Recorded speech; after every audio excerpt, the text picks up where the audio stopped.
فأعوذ بالله من الشيطان الرجيم بسم الله الرحمن الرحيم يا أيها الذين آمنوا كتب عليكم الصيام كما كتب على الذين من قبلكم لعلكم تتقون আল্লাহ পাক রব্বুল আলামিনের অসংখ্য শুকরিয়া যে মহান আল্লাহ তাআলা আমাদেরকে রবিবারের কোরআন ক্লাসের মজলিসে, ওলি আল্লাহদের মজলিসে, আত্মশুদ্ধির মজলিসে, গুনাহ মাফির মজলিসে, ওলি আল্লাহদের মজলিসে আসা এবং বসার তৌফিক দান করেছেন। সেজন্য মহান প্রভুর দরবারে একবার কালিমাত শুকর আদায় করে আলহামদুলিল্লাহ। আপনাদের সম্মুখে কালামে পাক থেকে সূরা বাকারার 183 নম্বর আয়াত তেলাওয়াত করেছি।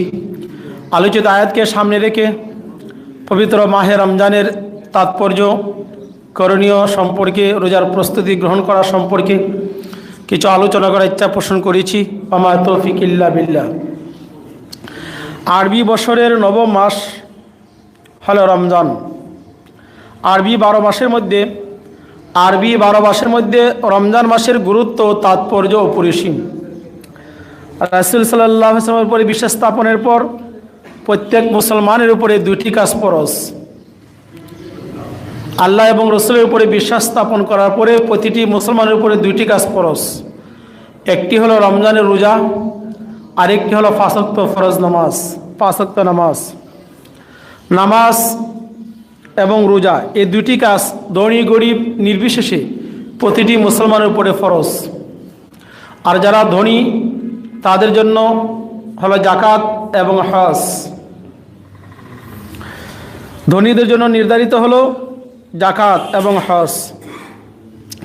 আল্লাহ তাআলা পবিত্র কালামে আল্লাহ তাআলা বলেছেন রোজা সম্পর্কে, ইয়া আইয়ুহাল্লাযীনা আমানু কুতিবা আলাইকুমুস সিয়াম, হে ঈমানদারগণ আমি তোমাদের উপর রোজাকে ফরজ করেছি। কুতিবা আই ফুরিজা, আল্লাহ ফরজ করেছেন। রমজান মাসের রোজাকে আল্লাহ ফরজ করেছেন। যেমন তোমাদের পূর্ববর্তী উপর ফরজ করা হয়েছিল যাতে করে তোমরা তাকওয়া, খোদাভীতি অবলম্বন করতে পারো। এই রমজান মাস এই রোজাকে ফরজ করার কারণ হলো তাকওয়া অর্জন করা। এই জন্য রমজান মাসকে বলা হয় তাকওয়ার মাস। রমজান মাসটা হলো তাকওয়ার মাস, তাকওয়া অর্জন করার মাস হলো রমজান মাস। এই রমজান মাসে কোরআন অবতীর্ণ করা হয়েছে। শাহরু রমাদান আল্লাযী উনজিলা ফীহিল কোরআন, রমজান এমন একটি মাস যে মাসে আল্লাহ কোরআন নাজিল করেছেন। এই কোরআন হলো মানব জাতির জন্য সংবিধান। আল কোরআনের মধ্যে কোনটি হালাল কোনটি হারাম সব কিছু সবিস্তারে আলোকপাত করা হয়েছে। আল কোরআন এটা হুদাল্লিন নাস, এটা মানব জাতির জন্য পথ প্রদর্শক। মানব জাতির জন্য পথ প্রদর্শক, পথ দেখাবে মানব জাতিকে আল কোরআনে। আল কোরআন, এই আল কোরআন আল্লাহ তাআলা নাজিল করেছেন রমজান মাসে। এই রমজান মাসে আল্লাহ কোরআন নাজিল করেছেন। প্রথম লাউহে মাহফুজ থেকে এই পৃথিবীতে আস্তে আস্তে স্টেপ বাই স্টেপ ক্রমান্বয়ে গোটা 23টি বছরে নবী করিম সাল্লাল্লাহু আলাইহি ওয়াসাল্লামের উপরে এই কোরআনকে নাজিল করা হয়েছে। আর এই কোরআন নাজিল হয়েছে, তার শেষ কোরআন যে নাজিল হয়েছে এটা রমজান মাসে।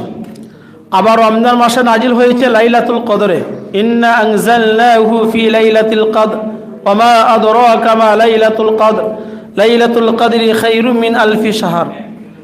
নিশ্চয় আমি এই কোরআনকে নাজিল করেছি লাইলাতুল কদরে। শবে কদরে আল্লাহ তাআলা এই কোরআন নাজিল করেছেন। আর শবে কদর ছিল রমজান মাসে। এই জন্য আল্লাহ রমজান মাসে শবে কদরে কী করেছেন? কোরআন নাজিল করেছেন।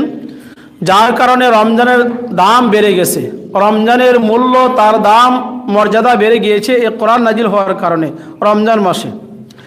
এই রমজান মাস আল্লাহ তাআলা বলেছেন তোমাদের মধ্য থেকে, সূরা বাকারা 183 নম্বর এবং 185 নম্বর আয়াতে আল্লাহ বলেছেন তোমাদের মধ্য থেকে যে ব্যক্তি এই মাস পাবে, রমজান মাস পাবে,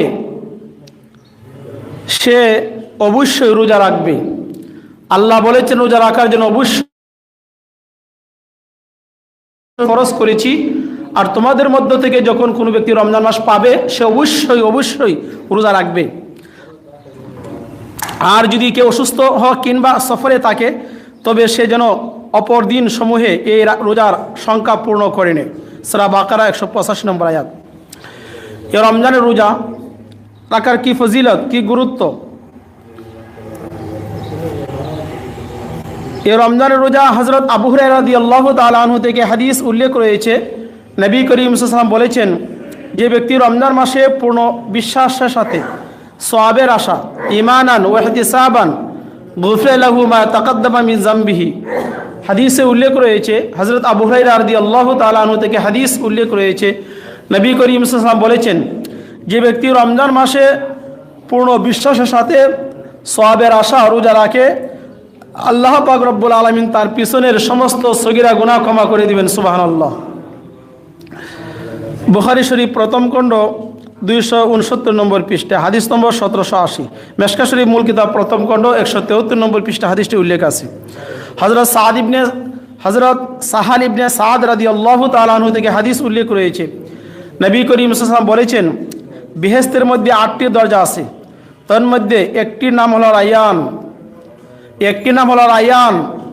রায়ান কিয়ামতের দিন এই দরজা দিয়ে একমাত্র রোজাদার ব্যক্তি প্রবেশ করবে, ইহা ছাড়া অন্য কেউ প্রবেশ করতে পারবে না। বলা হবে, রোজাদাররা কোথায় আসো? তখন রোজাদারগণ দাঁড়িয়ে যাবে। যখন তারা সবাই ভিতরে প্রবেশ করবে, তখন দরজাটি বন্ধ করে দেওয়া হবে। ওই দরজাটি বন্ধ করে দেওয়া হবে। কোন দরজা? রায়ান। যারা রোজাদার ব্যক্তি, যারা রোজা রাখবে, তারা রায়ান নামক দরজা দিয়ে জান্নাতে প্রবেশ করবে। সুবহানাল্লাহ। মিশকা শরীফ মূল কিতাব প্রথম খণ্ড 173 নম্বর পৃষ্ঠা সাহাল ইবনে সাদ রাদিয়াল্লাহু তাআলা আনহু থেকে হাদিসটি উল্লেখ আছে। হযরত আবু হুরায়রা রাদিয়াল্লাহু তাআলা আনহু থেকে হাদিস উল্লেখ রয়েছে।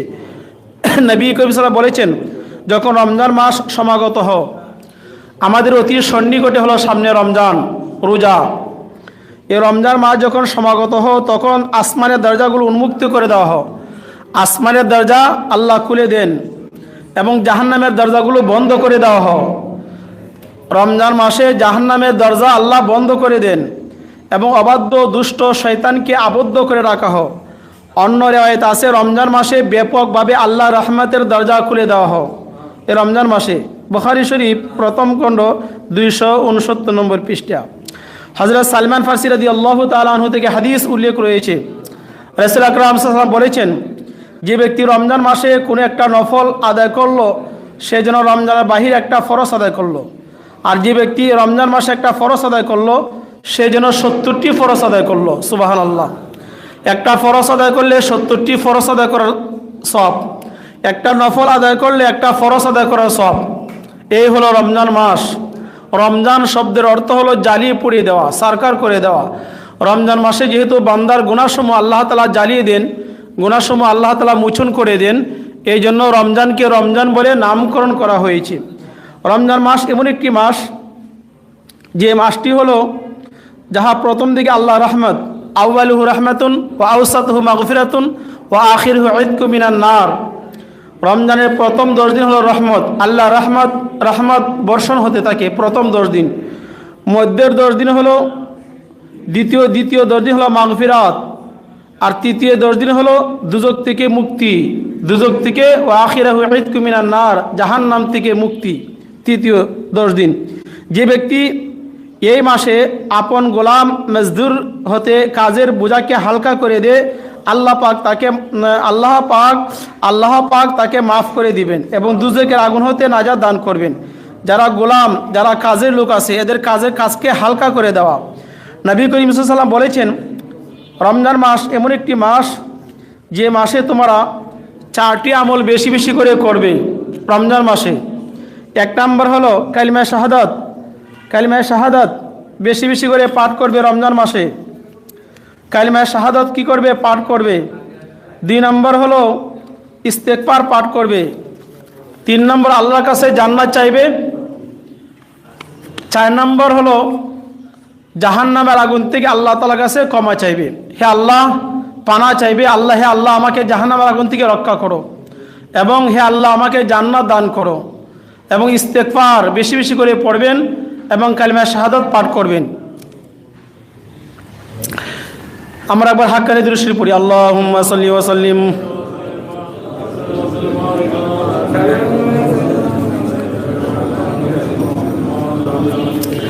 কামা সাল্লাইতা ওয়া সাল্লামতা ওয়া বারাকতা ওয়া রাহিমতা আলা সাইয়্যিদিনা ইব্রাহিমা ওয়া আলা আলি সাইয়্যিদিনা ইব্রাহিমা ইন্নাকা হামিদুম মাজিদ।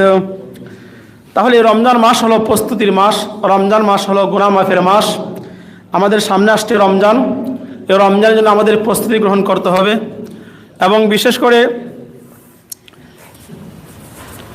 তাজকিরাতুল আউলিয়া 65 নম্বর পৃষ্ঠা, একদা রাত্রে নামাজ আদায় করতে হজরত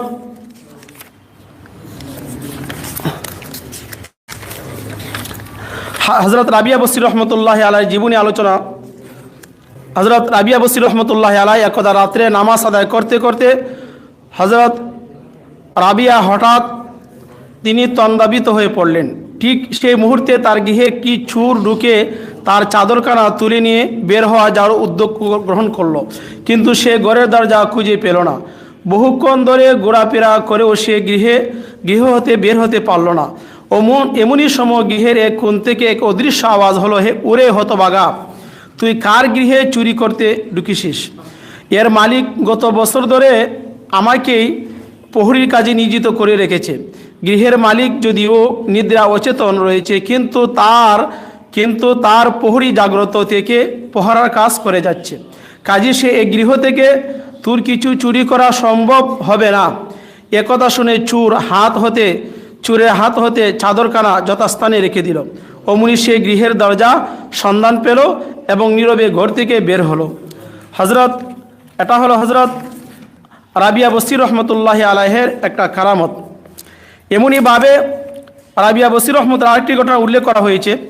হজরত হাসান বসরি রহমতুল্লাহ বলেন, একদা হজরত রাবিয়ার দরবারে বসে সারা দিন রাত বিভিন্ন বিষয়ে নিয়ে ধর্মের আলোচনা, এলমে বাতিনি আলোচনা, জটিল তত্ত্ব সম্পর্কে কথোপকথন হলো।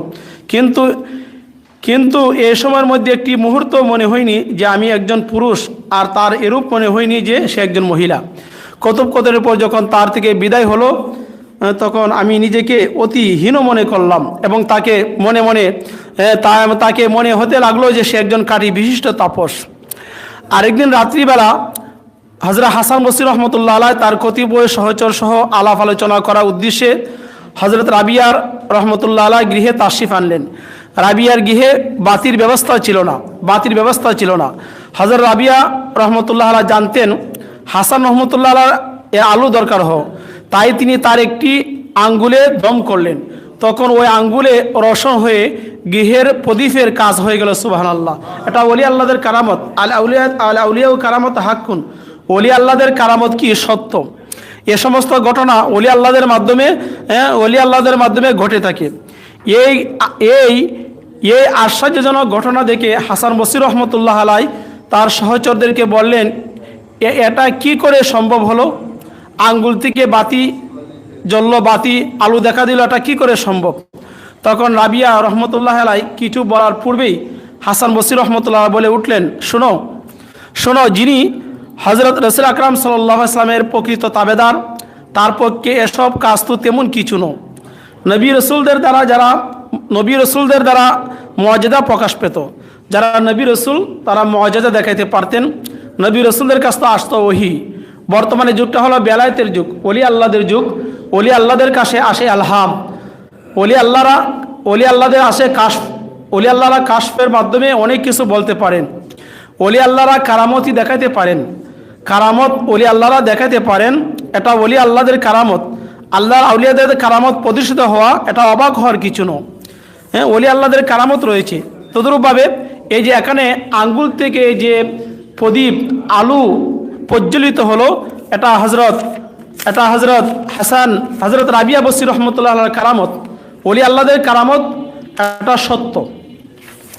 তদরূপভাবে হজরত রাবিয়া বসরি রহমতুল্লাহ আরেকটি ঘটনা উল্লেখ আছে। একদা রাবিয়া রহমতুল্লাহ আলার পরিচালিকা রন্ধন করতে গিয়ে পেঁয়াজ নেই দেখে প্রতিবেশীর কাছ থেকে ধার করে পেঁয়াজ আনার জন্য রওনা হলেন। তখন রাবিয়া রহমতুল্লাহ আলাই তাকে বললেন, দেখো, আমি 40 বছর আগে থেকে আল্লাহর কাছে এই প্রতিজ্ঞাবদ্ধ হয়েছি যে তিনি ছাড়া আর কারো কাছে কিছু প্রত্যাশা করব না। তুমি পেঁয়াজ ছাড়াই রান্না করো। ঠিক এই মুহূর্তে কোথায় থেকে একটি কাক কাক এসে রন্ধন গৃহের সম্মুখেই কতগুলো পেঁয়াজ ফেলে দিয়ে গেল। পরিচালিকা পরম খুশিতে সেই পেঁয়াজ দ্বারা তরকারি পাক করলো, রান্না করলো। হযরত রাবিয়া রহমতুল্লাহ আলাই কিন্তু সেই তরকারি আহার না করেই খালি রুটি ভক্ষণ করলেন। তরকারি না খাওয়ার কারণ জিজ্ঞাসা করা হলে তিনি বললেন, আমি এই পেঁয়াজ সম্বন্ধে সন্দেহমুক্ত নই। এই পেঁয়াজ কোথায় থেকে আসলো, আমার সন্দেহ লাগে। দেখেন, ওলি আল্লাহদের জীবনী তালাশ করলে আমরা পাই তারা কি করেছেন, তাকওয়া পরহেজগারি করেছেন। আর এখানে হযরত রাবিয়া বসির রহমতুল্লাহ একটা কারামত প্রকাশ হলো যে আল্লাহর পক্ষ থেকে তাকে সে খাবারের ব্যবস্থা, পেঁয়াজের ব্যবস্থা করা হলো এবং এই রাবিয়া বসির রহমতুল্লাহ আলাই এই পেঁয়াজ সম্পর্কে তিনি সন্দেহ পোষণ করলেন। সন্দেহ মানে তাকওয়া হলো যে হারাম বাসা, হারামকে বর্জন করা, সন্দেহ থেকে বেঁচে থাকা। এই যে পেঁয়াজ, এটা হালাল না হারাম তার সন্দেহ ছিল, এই জন্য তিনি সে রন্ধনকৃত খাবার তিনি ভক্ষণ করেনি। হাক্কানি আঞ্জুমানের প্রতিষ্ঠাতা হযরত মাওলানা সুফি মুফতি আজান গাছী রহমত দরবারটা হলো তাকওয়ার দরবার। সুফি আজান গাছী রহমত দরবারটা হলো পরহেজগারির দরবার, যে দরবারে নির্দেশ রয়েছে বাবা তুমি সাধ্যমতে তাকওয়া পরহেজগারি করবে, সন্দেহ থেকে বেঁচে থাকবে। সন্দেহ যে জিনিস, এটাকে ভক্ষণ করবে না, এটা খাইবে না, সন্দেহ থেকে বেঁচে থাকবে এবং সাধ্যমতে তাকওয়া পরহেজগারি করবে।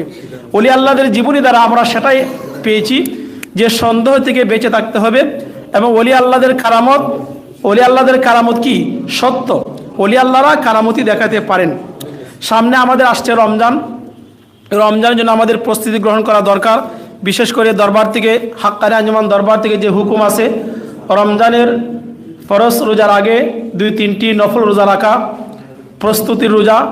এই রোজার নবী করিম সাল্লাল্লাহু আলাইহি সাল্লাম শাবান মাসে সবচাইতে বেশি রোজা রাখতেন, নিয়মিত রোজা রাখতেন।